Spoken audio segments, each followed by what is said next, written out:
Info Afrique sur Al24 News, bienvenue. Le gouvernement du Niger a annoncé jeudi sa décision de nationaliser la société Somaïr, chargée d'exploiter la seule mine d'uranium du pays dont le groupe français Orano détient 63% du capital. Le gouvernement nigérien a évoqué plusieurs griefs, notamment l'expiration en décembre 2023 de la dernière convention minière en date.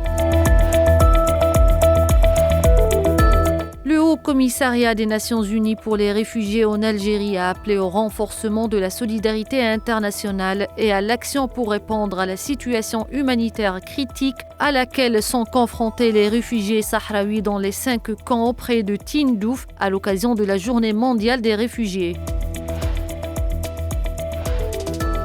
Des organisations de défense des droits humains au Maroc ont critiqué la poursuite par le Marzen de son approche sécuritaire fondée sur des campagnes de répression et des poursuites judiciaires arbitraires à l'encontre des journalistes, des défenseurs des droits humains, des opposants et des personnes hostiles à la normalisation avec l'entité sioniste. Elles ont appelé à mettre fin à la criminalisation de la liberté d'expression et à la politique de diffamation systématique.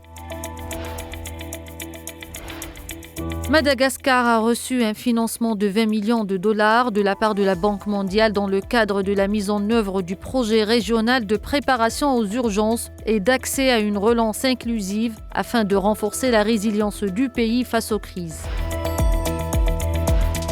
Le Fonds monétaire international a octroyé une subvention d'environ 90 millions de dollars au Bénin pour appuyer ses réformes budgétaires. Le pays a atteint dès 2024 le critère de convergence du déficit budgétaire vers la norme communautaire de 3% du PIB fixée par l'Union économique et monétaire ouest-africaine, soit un an avant l'échéance prévue.